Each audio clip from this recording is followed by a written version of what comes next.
Okay, do I own the software my developer built if there's no contract? This is a really amazing question. And I'm going to give you a really lawyer answer and say it depends.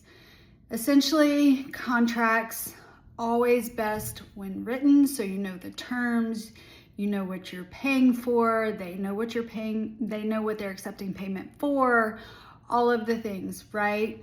Under general contract law, when there is no written document, you can use extrinsic evidence, meaning emails, even oral communications, but oral is hard because you have to have other extrinsic evidence to support your oral argument, so your interpretation of what happened if there's absolutely zero written.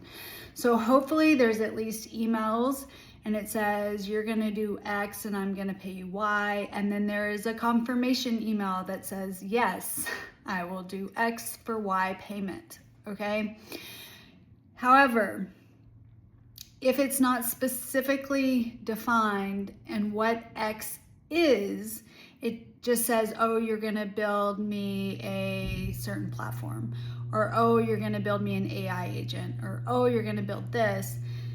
Where it gets nuanced is that the developer has pre-existing tech, and all developers will utilize that tech to develop your tech.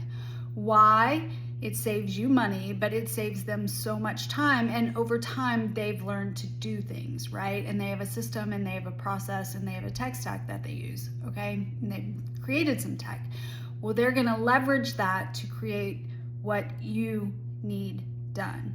So those contracts are super important because what they do is they define clear ownership of your tech to you, but then also grant you a license to perpetually use any of their tech that they integrate into your tech. And that's important because they need to retain ownership because they developed it, but you need to be able to utilize it if they've used that tech integrated into your tech, right?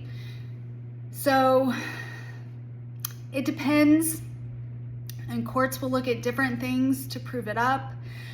If there is no contract, it's hard.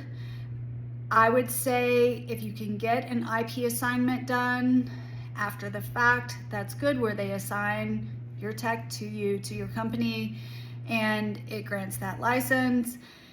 If not, try to get something in writing, and then because your investors are really gonna insist upon it, and or later when you go to sell the company, grow the company, it's really important.